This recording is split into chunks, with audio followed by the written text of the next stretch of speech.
Anything else, Kevin, or shall we get started? Just one more thing, if you don't mind. Thank you, Todd.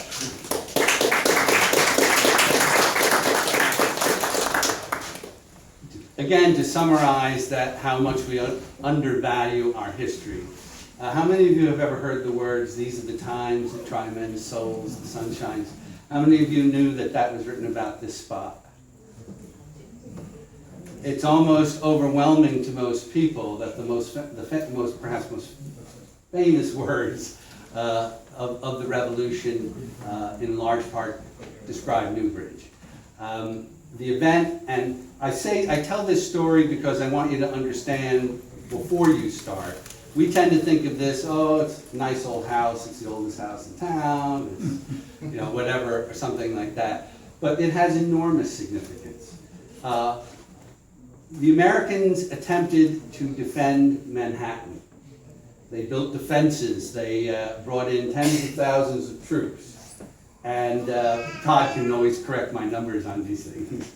And in August of 1776, the British arrived with perhaps the largest armada that had been seen on the waters to date.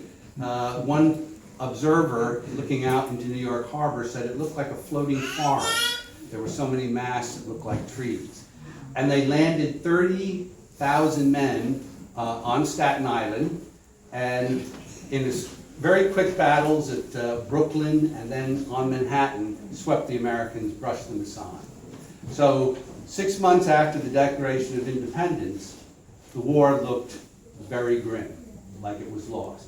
And when we look back in time, we tend to think, well, the good guys always win. It was inevitable that the American Revolution should have succeeded. It was far from that.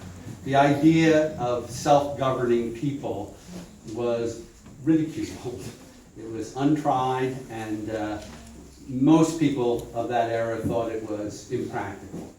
And the British swept the Americans aside at Manhattan, but didn't go into winter quarters. On November 20th, 1776, Lord Cornwallis led approximately 6,000 British and German troops across the Hudson River and scaled the Jersey Palisades. Now, if you come across the Washington Bridge and look at the Great Wall of Rock that lines Bergen County, they went up a vertical rise of about 450 feet up a steep path. And by early morning, they were poised to literally trap several thousand American troops at Fort Lee between the Hudson and Hackensack rivers. There was only one escape route to preserve the American cause, and that was a little oak bridge that stood in front of this house. And although the British were bearing down on the Americans, who were in full retreat attempting to save themselves from another military disaster, Washington personally led that thin line of tried and true patriots, soldiers, over this bridge to safety and preserve the American cause. Thomas Paine was with him and was the eyewitness and wrote "These are the times, the American crisis." If you go down to the 5th paragraph, it says our first objective was the small bridge over the river which lay between the enemy and us. Okay? So if you think that democracy is an important milestone in human history, just think of this. How many other democratic republics were on the face of this earth on November 20th, 1776? None. So all the democracies of the world that you see following the thin line of march that crossed that bridge on that morning. So this place is of enormous significance if you believe that that victory,